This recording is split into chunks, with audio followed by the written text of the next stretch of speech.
Geography chapter 1 resource and development class 10।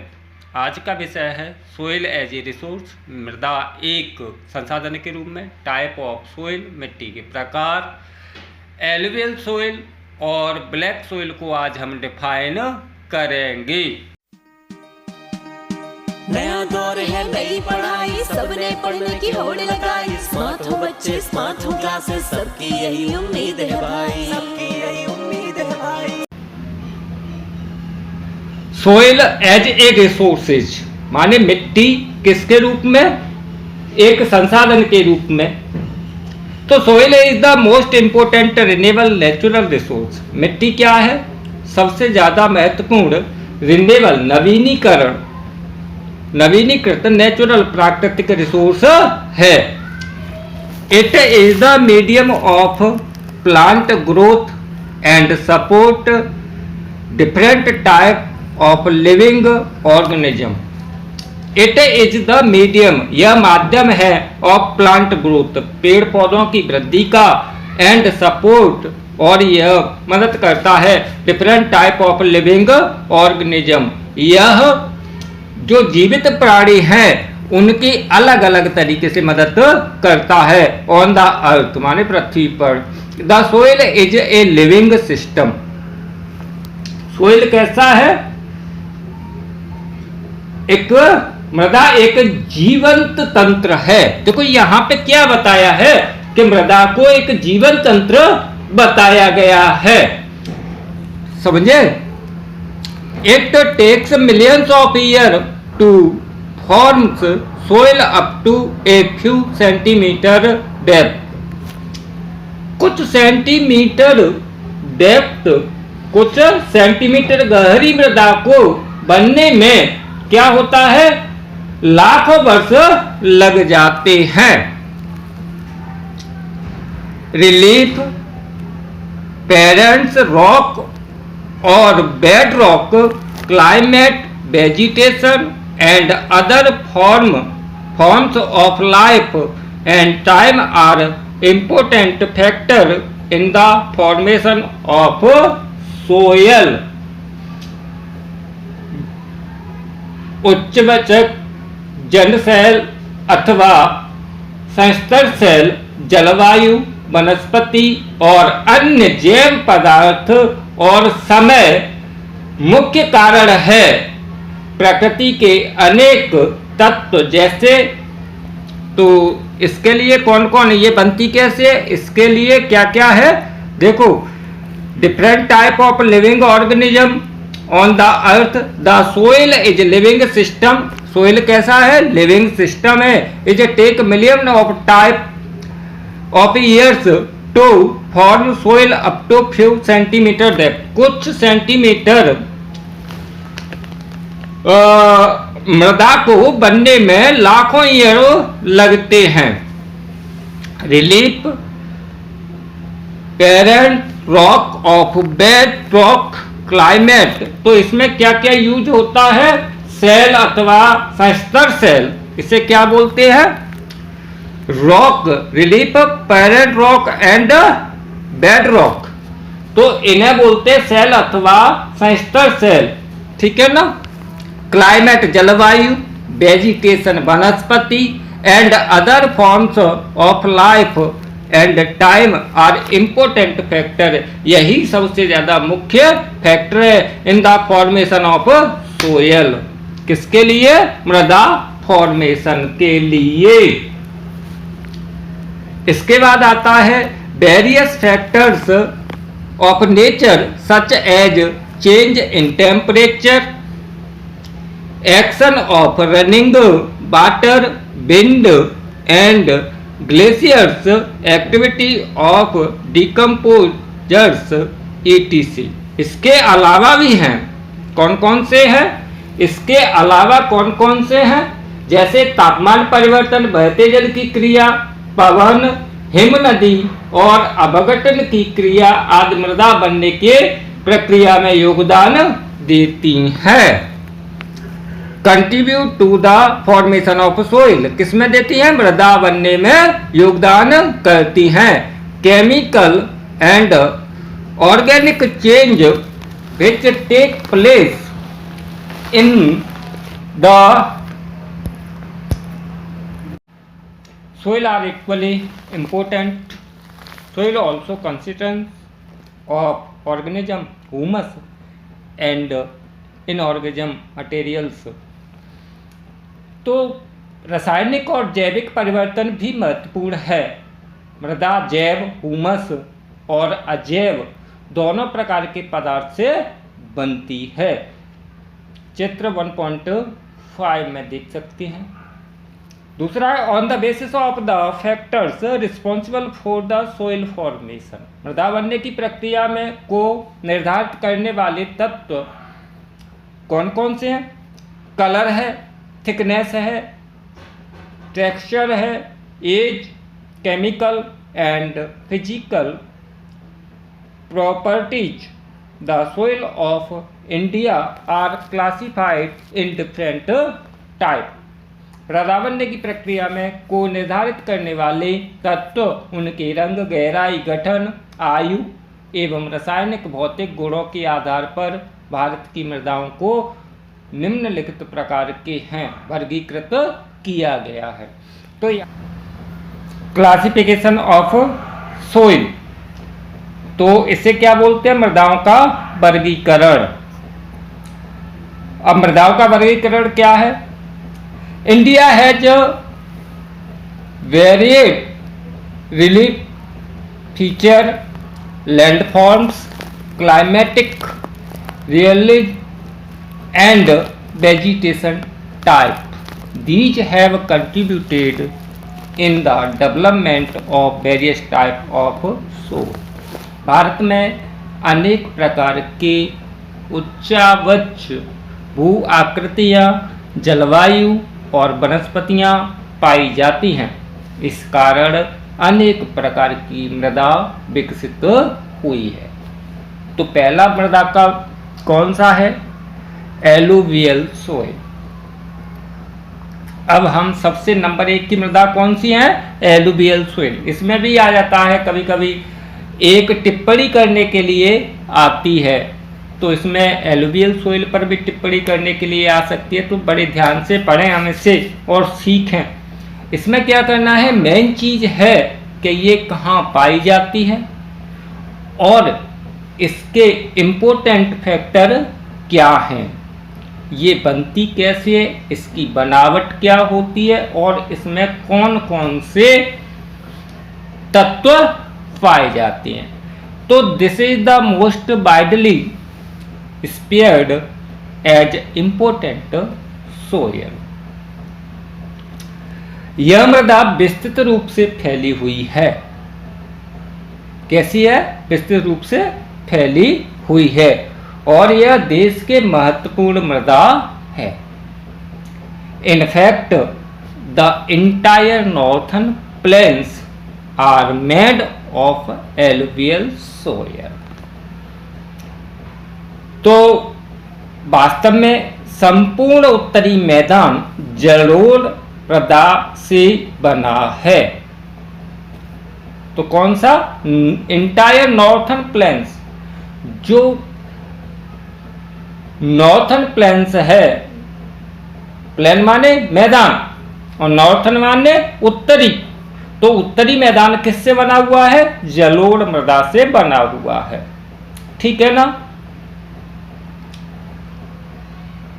These have been deposited by their important Himalaya river systems.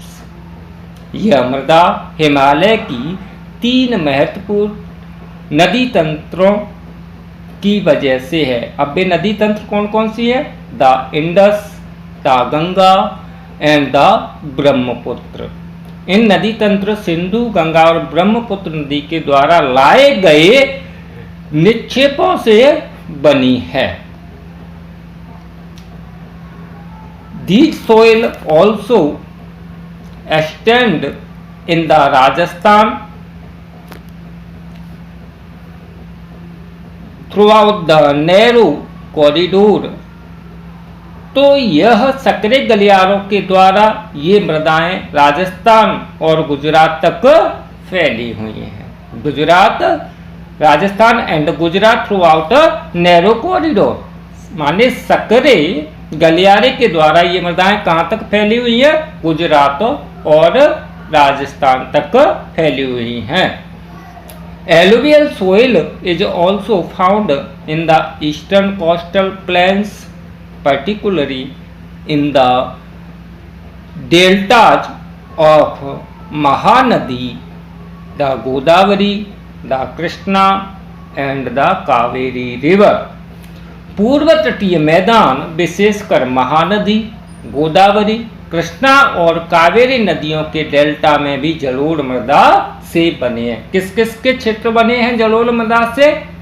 Mahanadi, Godavari और कावेरी नदी के जो मैदान हैं, नदियों के जो मैदान हैं, वो भी किससे बने हुए हैं? जलोढ़ मृदा से बने हुए हैं। जलोढ़ मृदा। The alluvial soil consists of various proportion of sand, salt and clay.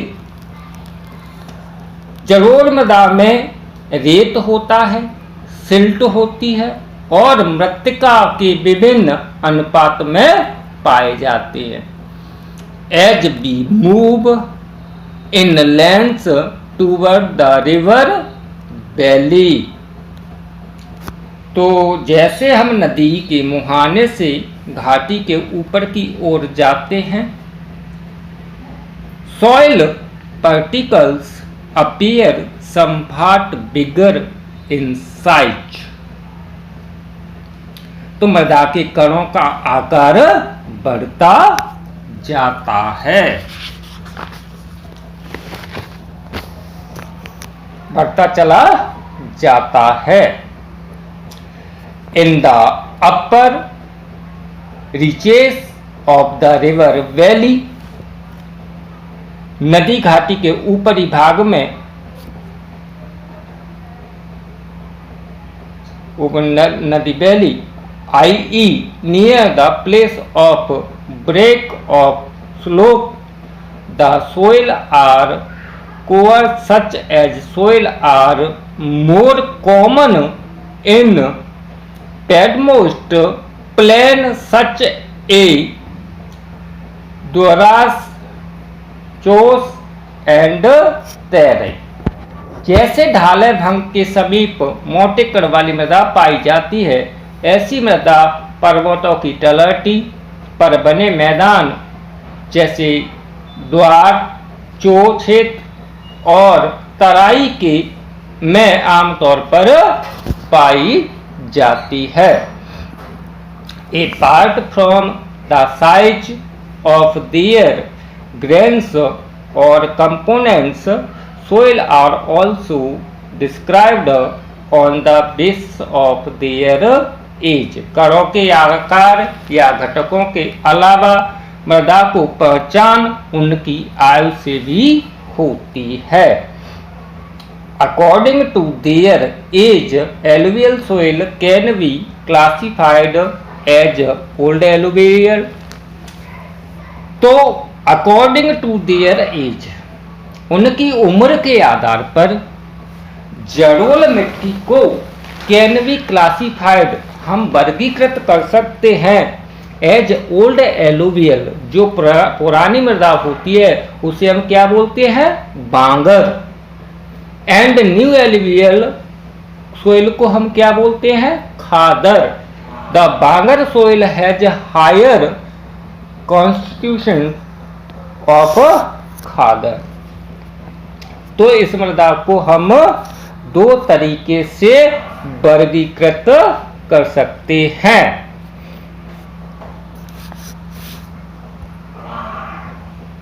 तो जो पुरानी मृदा होती है उसे क्या बोलते हैं? बांगर मृदा बोलते हैं। और न्यू एलुवियल सोइल को खादर मृदा बोलते हैं। तो अंतर डिफरेंट समझ में आ गया? खादर और बांगर में क्या अंतर है?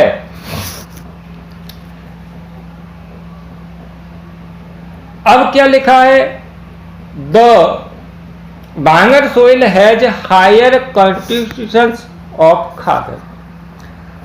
तो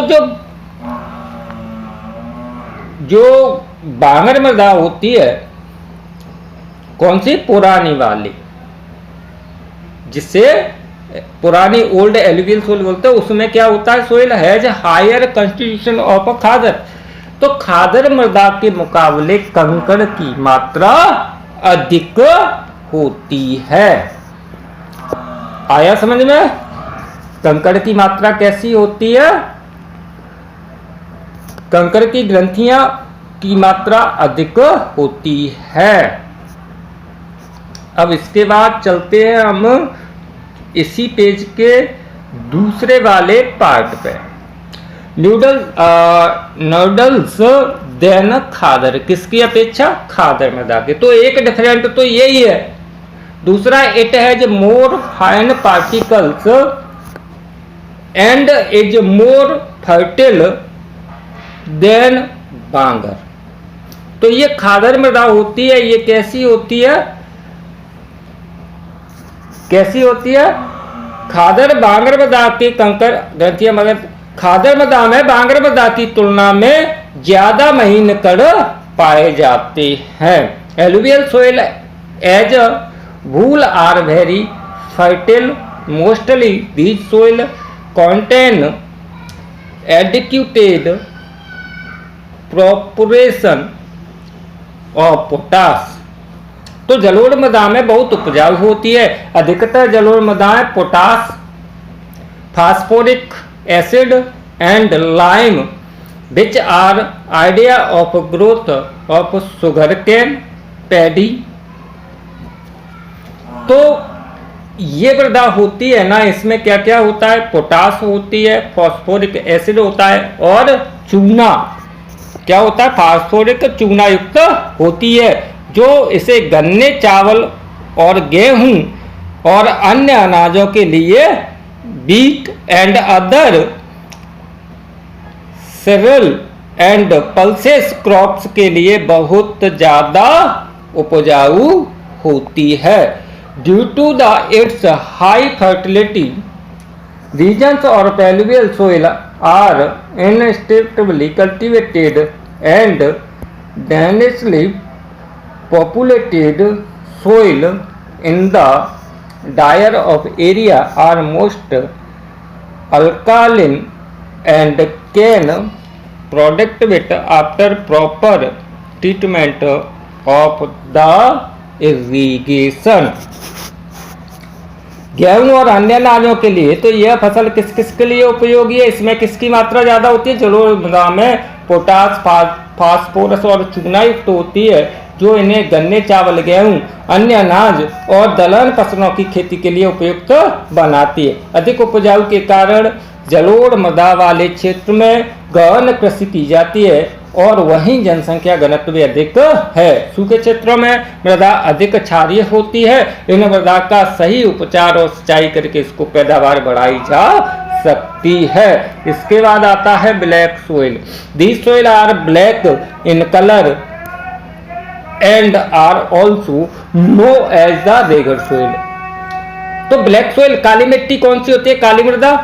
दीज सोइल आर ब्लैक, यह कैसी होती है, काली होती है, इन कलर, किसमें, कलर में काली होती है, and are also known as a regur soil, इसे रेगर सोइल के नाम से भी जाना जाता है। Black soil is ideal for the growing cotton and is also known as a black cotton soil. यह मृदा किसके लिए उपयोगी है, कॉटन, कपास के लिए बहुत ज़्यादा, कपास उगाने के लिए बहुत ज़्यादा अच्छी है, इसीलिए इसे किस नाम से भी जाना जाता है, ब्लैक कॉटन सोइल के नाम से भी जाना जाता है। कपास की खेती के लिए उचित समझी जाती है और इसे काली कपास मृदा भी कहा जाता है। It is believed that climatic condition along with the parent rock material are the important factor of the formation of black soil। तो यह माना जाता है कि जलवायु और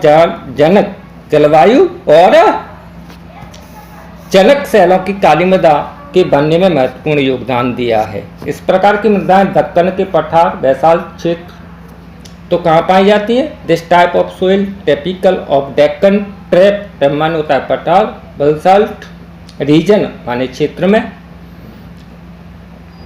spread over the north west Deccan plateau and is made up to lava flow. They covered the plateaus of Maharashtra, Saurashtra, Malwa, Madhya Pradesh and Chhattisgarh and extend in the southeast direction along Godavari and Krishna Valley. तो इस प्रकार की मृदा क्या होता है? काली कपास मृदा के नाम से। इन सेलों में काली मृदा, यह माना जाता है कि जलवायु और जनक सेलों से काली मृदा के बनने में महत्वपूर्ण योगदान दिया है। इस प्रकार की मृदाएं दक्कन की पठार बैसाल्ट क्षेत्र, लिखा है ना बैसाल्ट क्षेत्र, रीजन माने क्षेत्र होता है, बैसाल्ट क्षेत्र उत्तर पश्चिमी भागों में पाई जाती है। लावा जनक सेलों से बनी है। यह किससे बनी हुई है? इसका ऐसा बोला जाता है कि यह जो लावा फ्लो होता है ना, उससे बनी हुई है।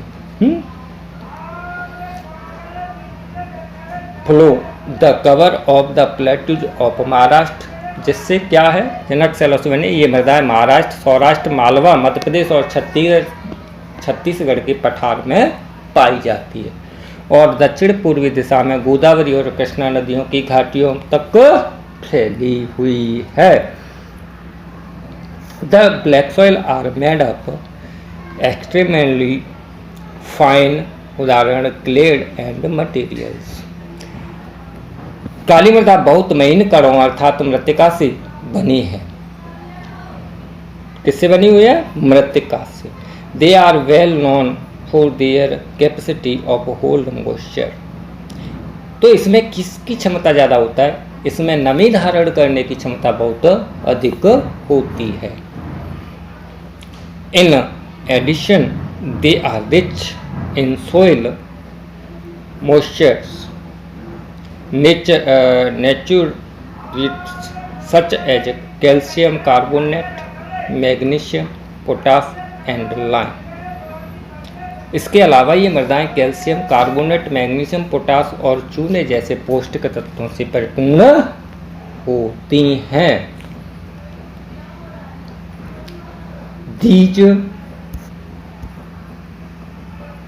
अब यहाँ से